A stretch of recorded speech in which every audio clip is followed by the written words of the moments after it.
Walay tulog ang mga residente nga nagpuyo sa upat ka balay sa Purok 13 Alquizar, Barangay Apupong, Jansan tungod sa kabalaka nga maanod ang ilang mga Pinoy-anan sa kusog nga baha. Gani, butsyag sa mga residente sa lugar, pasado 1:00 sa hapon sa Setyembre 12, kalit lang naghaguros ang tubig baha gikan sa kabukirang bahin sa Barangay San Jose ug miagi kini sa sapa sa Apupong kung asa sab nahimutang ang balay nilang Mary o Gross Jane. Wala kagid kumamba kay hapit na gid maanod ang balay niya. Lisod kayo wala mi kabalhinan. Nya hadlo ko kay tubig na no. Unsa na lang akong mga anak.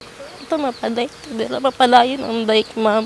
Kay kung mapadayon na malag say na kayo ba mala yung stress. Pila pag katuig sige balik-balik, sige lang ana.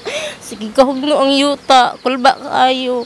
Matod pa ni Mary Sipi, sa pagpalit nila sa luna, layo pa ang agianan sa tubig. Apan tungod sa sigi ug baha, hinay-hinay nang natumpag ang yuta hangtod naabot kini sa ilahang balay. Samtang sumala sa opisyal sa Barangay Apupong, gipaabot na nila sa mayor ang problema aron mas siguro ang kaluwasan sa mga lumulupyo sa lugar. Ocular inspection at the same time naghatag po mga ayuda. So ang mga recommendation diya naman na mag-report sa city nga para ikuha na po sa tuwang city engineers nga makuha na sa loader nga para dito maagi ang tubig sa tunga. Sa karon, naghulat ang mga residente sa gilayon nga pag-aksyon sa barangay ug LGU gumikan nabutang matod pa sa delikado ang ilang mga kinabuhi ilabi na panahon sa kagab-ihon. In the heart of changing lives, kini si Brigada Enami Mugpon sa Brigada News Jansan. Brigada News.